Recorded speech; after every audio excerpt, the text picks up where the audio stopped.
পাকিস্তানের এমন একটি গ্রাম যেখানে ছোট থেকে বড় সবাই 5 ওয়াক্ত নামাজ পড়েন। ওই গ্রামের কেউ নেশা করেন না, এমনকি সিগারেটও খান না।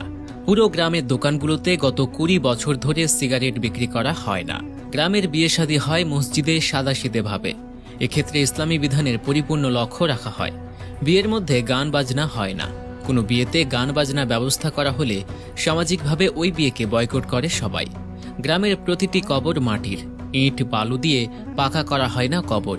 এই গ্রামে কোনো ভিক্ষুকও নেই, সবাই কাজকর্ম করে উপার্জন করে। গ্রামটি পাকিস্তানের ফয়সালাবাদ। জানা যায় ওই গ্রামে 90 বছরের পুরনো একটি মাদ্রাসা এখনও রয়েছে, যেখান থেকে সাধারণ মানুষকে ইসলামের দিক নির্দেশনা দেয়া হয়। যে কোনো ধরনের সমস্যা নিয়ে লোকজন মাদ্রাসায় হাজির হন আগে। ওই মাদ্রাসার প্রভাবে পুরো গ্রামে এমন পরিবর্তন এসেছে বলে দাবি করেন মাদ্রাসা শিক্ষক হাফেজ আমিন। তিনি টানা 40 বছর ধরে ওই মাদ্রাসায় শিক্ষকতা করে